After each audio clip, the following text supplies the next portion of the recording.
하나님께서는 인간이 영원한 생명의 길로 나가도록 설계해 놓으셨습니다. 그러나 아담 때부터 지은 죄로 인해 인간은 하나님과 분리되었고 영원한 생명의 길은 막혀버렸습니다. 그러함에도 인간을 향하신 하나님의 사랑은 계속되고 있었던 것입니다. 하나님께서는 멸망으로 가는 인간을 불쌍히 여기시며 다시 살리는 대책을 만들어 놓으셨습니다.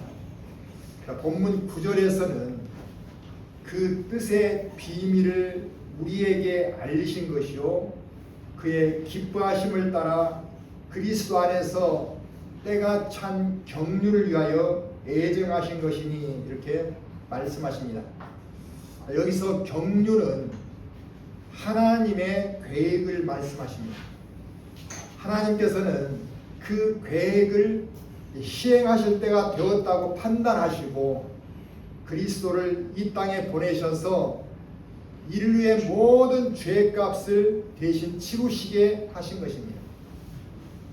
그래서 인류를 향하신 하나님의 구원의 계획, 즉 비밀은 그리스도로 인해 인간들에게 알려지게 되었습니다. 뿐만 아니라 하나님께서는 인간들이 그리스도를 믿고 하나님 안으로 들어오도록 계속 부르시고 계십니다. 우리의 믿음은 우연히 생긴 것이 아닙니다. 그리스도를 통해 죄 용서를 받게 해주셨고 누군가를 통해 복음을 전해 듣게 해주셨으며 성령으로 깨닫게 해주신 하나님의 애타는 사랑의 결과입니다. 그래서 우리의 믿음은 하나님께서 주신 은혜의 선물인 거예요. 아멘. 우리의 공로가 전혀 없이 순전히 공짜로 얻은 것입니다. 그렇다면 우리는 어떻게 해야 영원한 생명의 길로 가는 복된 삶을 누리게 될 수 있을까요? 본문을 묵상하며 은혜를 입는 우리가 되시기를 주님의 이름으로 축원합니다. 아멘. 영원한 생명의 길로 가려면 첫째, 성도는 그리스도의 피로 죄 사함 받은 것을 믿어야 합니다. 자, 우리 7절을 다시 한번 함께 낭독하겠습니다. 우리는 그리스도 안에서 그의 은혜의 풍성함을 따라 그의 피로 말미암아 속량 곧 죄 사함을 받았느니라. 인간이 영원한 생명으로 들어가는 출발점은 죄 사함에서 시작합니다.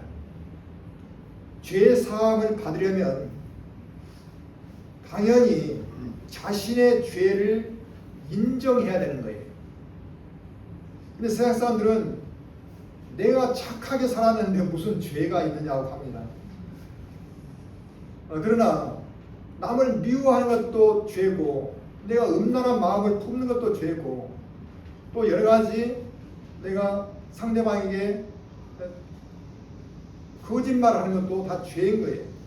그래서 우리는 나이가 많은 것만큼 죄가 더 쌓여갑니다. 그래서 죄가 우리는 항상 있다는 사실을 인정해야 되는 거예요. 그랬을 때 우리가 주님께 고백하는 그런 과정으로 들어가는 것입니다. 이게 회개죠. 유대 사회에서 속량이라는 말은 값을 지불하고 노예나 포로를 자유롭게 풀어준다는 의미인 거예요. 오늘 본문에서 속량이 나오는데 그 뜻은 죄의 노예가 된 우리를 위해 값을 치러주시고 자유하게 해주셨다는 뜻입니다. 그렇다면 하나님께서는 무엇으로 우리를 죄에서 속량하셨을까요? 본문에서 분명하게 말씀하십니다. 그의 피로 말미암아. 우리의 죄를 해결하기 위해 예수님께서 지불하신 대가는 금이나 은이나 돈이 아니었습니다. 예수 그리스도의 피, 즉 생명이었습니다. 죄가 하나도 없으신 예수님께서 자신의 생명으로 우리의 죄값을 치워주셨던 것입니다. 그렇다면 누구에게 값을 치우신 것일까요? 그것은 사탄이 아니라 공의의 하나님께 죄값을 치우셨던 것입니다. 공의의 하나님께서는 죄를 그냥 넘기시는 분이 아니십니다. 예수님께서는 형벌 중 가장 고통이 큰 십자가형을 받으셨습니다. 예수님은 하나님의 본체에서 나오신 하나님이십니다. 우리는 예수님은 하나님의 아들이니까 별개의 인격체라고 생각하시는데 그게 아닌 거예요. 하나님 본체에서 나오신 하나님이십니다. 단지 이 땅에 오실 때 육신을 입었을 뿐인 거예요. 그 하나님께서 우리를 위해 극심한 고통과 욕설 그리고 침뱉음, 옷이 벗겨지는 수치까지 당하셨던 것입니다. 마침내 생명까지 우리를 위해 내어주셨습니다. 자, 왜 그렇게까지 당하셨을까요? 7절 본문에서는 은혜의 풍성함을 따라 이렇게 말씀하시고 있습니다. 이 말씀은 우리의 죄값을 풍성하게, 즉 충분하게 치워주시기 위함이셨다는 뜻인 거예요. 우리 안에 조금이라도 죄가 남아있지 않도록 충분한 대가를 치워주신 것입니다. 그래서 예수님께서 나의 죄값을 모두 치워주셨다는 것을 믿으면은 아무리 무거운 죄를 진 사람이라도 용서받는 은혜를 입을 수 있는 것입니다. 죄를 용서받은 것은 하나님께서 우리의 죄를 자신의 기억에서 지워주셨다는 뜻입니다. 그래서 하나님의 사랑 안으로 다시 들어올 수 있도록 길을 열어주십니다. 큰 빚을 진 사람이 있다고 생각해 보십시오. 평생을 일해도 갚을 수 없는 빚입니다. 그런데 누군가 그 빚을 전부 갚아주었다면 그 사람은 빚의 압박에서 해방되고 기뻐하며 새로운 삶을 시작할 수 있을 것입니다. 십자가가 그렇습니다. 예수님께서 우리의 죄값을 모두 담당해 주셨습니다. 이제 우리는 죄 대신 그리스도의 은혜를 마음에 채우고 살아가야 합니다. 그리고 감사한 마음으로 주님을 따라야 합니다.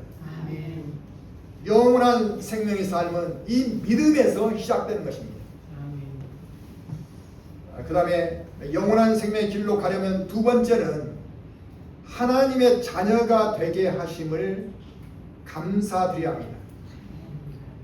11절을 다시 한번 보겠습니다. 모든 일을 그의 뜻의 결정대로 일하신 이의 계획을 따라 우리가 예정을 입어 그 안에서 기업이 되었으니 이렇게 말씀하십니다.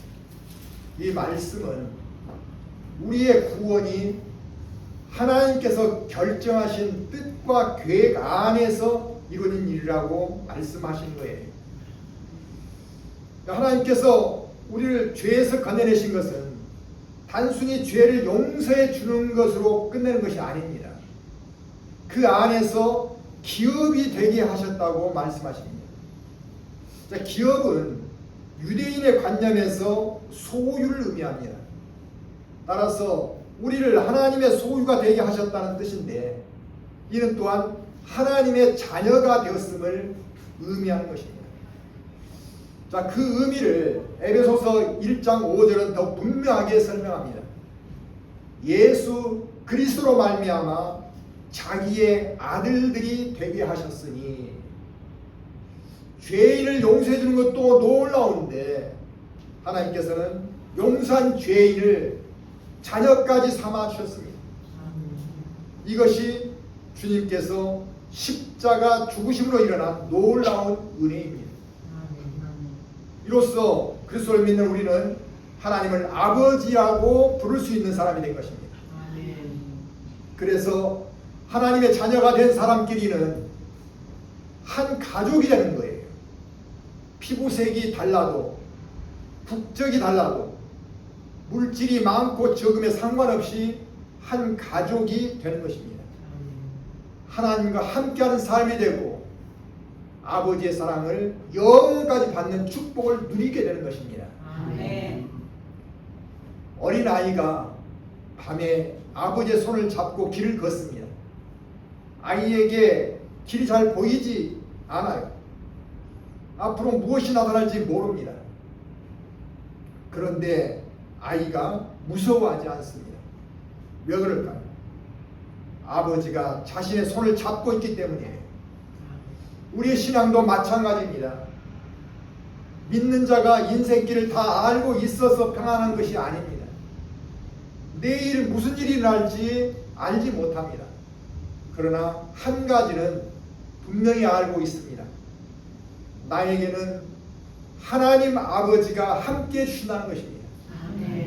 그리고 아버지께서는 내 손을 절대로 놓지 않으신다는 것입니다. 이것이 성도의 평안입니다. 우리는 기도하면서 하나님께 많은 것을 구합니다. 건강을 구하고 자녀를 위해 기도하고 경제적인 문제를 해결해 달라고 기도합니다. 자, 그것도 필요합니다. 그러나 그것들보다 먼저 해야 할 일이 있습니다. 하나님, 나 같은 사람을 사랑하는 자녀로 받아주셔서 감사합니다. 그리고 항상 함께 해주셔서 감사합니다. 이 감사는 형편이 좋을 때만 하는 것이 아닙니다. 어려울 때에도 스스럼 없이 나올 수 있어야 합니다. 왜냐하면 하나님의 자녀가 된 사실은 영원까지 변하지 않기 때문입니다. 그리스도를 믿는 우리는 하나님의 자녀가 됐다는 사실을 깨닫고 날마다 감사하며 살아가시기 바랍니다. 영원한 생명의 길을 가려면 세 번째는 하나님 나라를 상속받게 하심을 기뻐해야 합니다. 우리 14절을 같이 한번 읽겠습니다. 이는 우리 기업의 보증이 되사 그 얻으신 것을 속량하시고 그의 영광을 찬송하게 하려 하심이라. 여기에서 중요한 말이 우리 기업입니다. 이는 하나님께서 자기 자녀에게 주시는 복, 곧 상속받게 되는 유산을 의미합니다. 로마서 8장 17절은 말씀합니다. 자녀이면 또한 상속자, 곧 하나님의 상속자요 그리스도와 함께한 상속자니, 이렇게 말씀하십니다. 하나님께서는 죄에서 건진 우리를 자녀로 삼아 주셨기에 그리스도와 공동 상속자로 여겨주신다는 뜻입니다. 법적 권리인 거예요. 주님께서 부활하셨으면 우리도 부활하게 될 것입니다. 주님께서 하나님 곁으로 가셨으면 우리도 하나님 곁으로 가는 것입니다. 그리고 주님께서 영원한 생명으로 사신다면 우리도 영원한 생명으로 살게 되는 것입니다. 또한 주님께서 천국에 거하시면 우리도 천국에서 사는 것입니다. 자, 그런데 본문 14절에서 성령을 우리 기업의 보증이라고 말씀하고 있습니다. 우리가 예수님을 믿으면 우리 안에 성령을 보내주십니다. 우리가 느끼지 못해도 예수님을 믿는 자는 성령이 우리 안에 계심을 확신해야 합니다. 왜냐하면 신실하신 하나님의 약속이기 때문입니다. 성령이 하시는 일은 말씀을 깨닫게 해주시고 하나님께로 인도해 주시며 우리를 위해 기도해 주십니다. 그런데 여기서 한 가지 더 말씀하고 있습니다. 성령이 임하는 것은 하나님께서 우리에게 영원한 생명과 하나님 나라를 반드시 주시겠다는 보증이 되어 주신다는 뜻입니다. 깊은 기도나 찬송 중에 성령 충만을 느껴보시기 바랍니다. 아멘. 그리고 영원한 생명의 삶으로 나갈 수 있음을 기뻐하시기 바랍니다. 아멘. 인간은 누구나 나이를 먹으면 육체는 약해지고 병들게 됩니다. 그리고 이 땅을 떠날 때는 모든 것의 소유권을 내려놓아야 합니다. 그리고 자신의 거취 자리마저도 비워주어야 합니다. 그래서 믿음이 없는 사람은 아무리 잘 나가도 허무와 두려움을 떨궈낼 수 없습니다. 그러나 믿는 자에게 죽음은 천국으로 입성하는 과정에 불과한 것입니다. 예수님께서는 요한복음 14장 2절에서 말씀하셨습니다. 내 아버지 집에 거할 곳이 많도다. 믿는 자에게는 돌아갈 아버지의 집이 예비되어 있습니다. 아멘. 주님께서 천국으로 가시면서 우리의 거처를 준비해 놓으시겠다고 약속하셨습니다. 아멘. 어떤 사람이 먼 여행을 하고 있다고 생각해 보십시오. 길이 힘들고 숙소도 불편할 것입니다. 그러나 그 사람에게 돌아갈 따뜻한 집이 있고 사랑하는 가족들이 기다리고 있다는 사실이 분명하다면 여행 중에 불편이 생겨도 견딜 수 있습니다. 왜 그렇습니까? 지금 있는 곳은 잠시 머무는 곳임을 알기 때문입니다. 성도의 인생도 그렇습니다. 이 땅이 마지막까지 있을 곳이 아닙니다. 우리에게는 돌아갈 하늘의 처소가 있는 것입니다. 아멘. 그러므로 하나님 나라를 상속받은 사람에게는 기쁨이 있습니다. 아멘. 세상에서 작은 것을 가졌다고 낙심하지 마십시오. 세상에서 높은 권세를 가지지 못했다고 아파하지 마십시오. 별다른 재능이 없다고 슬퍼하지 마시기 바랍니다. 우리에게는 앞으로 받을 가장 큰 기업인 천국이 확실히 준비되어 있기 때문입니다. 아멘. 오늘이 힘들어도 이렇게 외치며 힘을 내시기 바랍니다. 아멘. 나는 하나님의 자녀다. 나에게는 영원한 아버지의 집이 있다. 아멘. 하나님 나라가 나의 기업이다. 이것이 성도가 세상에서 처한 형편을 넘어서서 기뻐할 수 있는 이유인 것입니다. 아멘. 일본 야쿠자 세계에서 2인자로 불렸던 야마구치라는 사람이 있습니다. 그는 중학교를 졸업하고는 죄를 범하고 소년원을 다녀왔습니다. 그리고 고등학교를 가지 못하고 야쿠자의 세계로 들어섰던 것입니다. 이후 수많은 범죄를 저지르고 감옥을 들락거리는 세월을 살았고 나이가 40이 되자 야쿠자의 세계에서 2인자의 자리까지 올라갔습니다. 그리고 많은 돈을 벌었습니다. 그러나 마음에는 항상 두려움과 허전함이 있었다고 했습니다. 그래서 이를 잊기 위해 매일 술과 여자와 마약으로 사는 사람이 되었습니다. 그러던 중 어느 날 편의점을 들렸는데 그곳에서 미모의 친절한 여자를 보게 된 것입니다. 알고 보니 한국에서 도쿄로 유학 온 학생이었고 학비를 위해 아르바이트를 하고 있는 중이었습니다. 야마구치는 이 여성이 좋아서 자신을 부동산업자로 속이며 선물을 사주고 매일 쫓아다녔다고 합니다. 그리고 1년이 지나자 결혼을 신청했습니다. 그런데 이 여성이 몇 가지 제안을 했다고 합니다. 수요일, 금요일 저녁과 주일날은 교회를 가니까 나의 일상을 무조건 허락할 것, 그리고 주일날은 교회를 함께 나가야 한다고 약속해 주라는 것이었습니다. 믿음이 좋은 여자분이었던 것입니다. 야마구치는 어떡하지 하면서 한참을 생각하고 있는데 머릿속에 지혜가 떠오르더랍니다. 믿으라는 말은 없으니 교회만 가면 되겠네. 그래서 수락을 하고 결혼했던 것입니다. 이렇게 5년 동안 야마구치는 교회를 다녔습니다. 그러나 야쿠자의 생활을 접을 수 없었어요. 그러니까 시간이 지나고 보니까 점점 외박하는 날이 많아졌고 주일날 교회 가는 것도 귀찮아지기 시작했습니다. 어느 날 나 같은 사람이 교회 가면 오히려 폐해가 된다. 나쁜 기운을 뿌리게 될 것이고 혹시 나를 아는 사람을 만나면 교회까지 욕을 얻어먹게 되니 그만둔 것이 맞겠다는 생각이 들어왔습니다. 그래서 근처에 있는 교회로 가서 목사님을 만났다고 합니다. 자신의 신분을 야쿠자로 밝히자 깜짝 놀라며 왜 오셨냐고 묻더랍니다.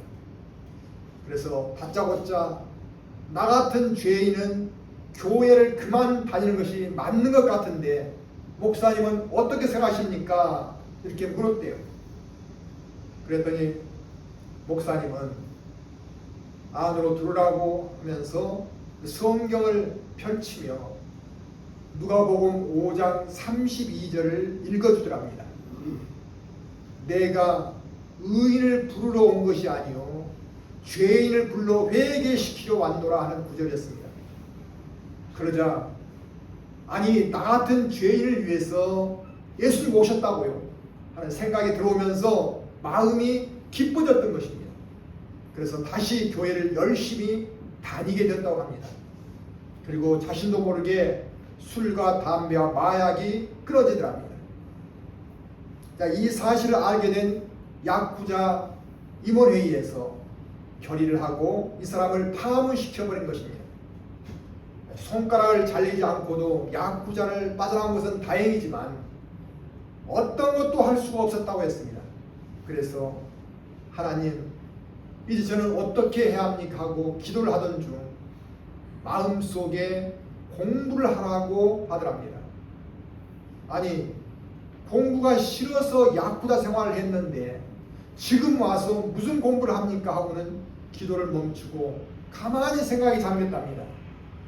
그런데 자신이 싫어하는 공부를 하라는 것은 자신의 생각이 아닌 하나님의 뜻이 분명하다는 생각이 들어오더랍니다. 그래서 기도 생활과 함께 공부를 시작했고 검정고시를 치르고 신학대학과 신학대학원을 졸업하고 드디어 목회자가 되었던 것입니다. 지금은 책을 써서 사람들에게 하나님의 살아계심을 알리고 일본과 한국 교회들을 다니며 간증하는 전도 사역을 하고 있습니다. 야마구치 목사님은 죄인 중에 죄인이었던 자신을 끝까지 붙잡아 주시는 하나님의 사랑을 체험했던 것입니다. 그리고 자신을 용서해 주시는 하나님, 자신 같은 사람을 자녀 삼아 주시는 하나님, 영원한 천국을 내어주시는 하나님께 하나님 감사를 드린다고 했습니다. 오늘 본문에는 하나님께서 우리에게 베푸신 구원의 은혜를 자세히 알려주시고 있습니다. 우리의 죄값을 그리스도께서 대신 치워주심으로 용서를 받게 해주셨습니다. 그리고 용서받은 우리를 하나님의 자녀로 삼아 주셨습니다. 또한 자녀된 우리에게 영원한 하나님 나라를 내어주셨습니다. 그러므로 우리는 하나님과 올바른 관계 안에서 죄사함의 은혜를 믿어야 합니다. 자녀 삼아주신 은혜에 감사해야 합니다. 하나님 나라의 상속자가 된 것을 기뻐해야 합니다. 세상에서 우리가 가진 것은 이 땅을 떠나면 모두 내려놓아야 합니다. 그러나 하나님께서 주신 것은 영원합니다. 죄사함의 은혜는 우리에게 영원한 생명의 문을 열게 해주셨고 자녀됨은 하나님과 영원한 사랑의 관계를 맺게 해주셨으며 하나님 나라를 내어주심은 우리가 어디로 가야 하는지를 알려주신 것입니다. 그러므로 우리의 남은 삶은 두려움이 아니라 소망과 감사와 기쁨으로 가득한 삶이 되기를 바랍니다. 날마다 이렇게 고백하며 살아가십시오. 주님의 피로 죄사함 받은 것을 믿습니다. 하나님의 자녀 삼아 주신 것을 감사드립니다. 아멘. 하나님 나라를 상속받게 하신 것을 기뻐합니다. 아멘. 이 믿음과 감사와 기쁨을 품고 영원한 생명의 삶을 향하여 힘차게 걸어가는 우리 모두가 되시기를 주님의 이름으로 축원합니다. 아멘. 기도하겠습니다. 사랑의 하나님 아버지, 우리를 창조하시고 영원한 생명의 길로 불러주심을 감사드립니다. 죄로 인하여 하나님과 멀어졌던 우리를 버리지 않으시고 예수 그리스도를 보내주셔서 죄값을 치워주시고 우리의 모든 죄를 용서해 주시니 감사합니다. 또한 우리를 용서하시는 것으로 그치지 않으시고 하나님의 자녀로 받아주신 은혜에 감사를 드립니다. 어떤 형편에서도 우리에게 아버지가 계심을 잊지 않게 하시고 날마다 그 사랑 안에서 감사하며 살아가게 하여 주시옵소서. 또한 눈앞의 세상만 바라보다 낙심하지 않게 하시고 우리에게 돌아갈 아버지의 집이 있음을 바라보며 힘을 얻게 하여 주시옵소서. 우리의 남은 삶이 믿음으로 시작하고 감사로 살아가며 영원한 소망으로 기뻐한 삶이 되게 해주시고 주님 앞에 서는 날까지 사랑으로 붙잡아 주시옵소서. 우리의 영원한 생명이 되시는 우리 주 예수 그리스도 이름으로 기도합니다. 아멘.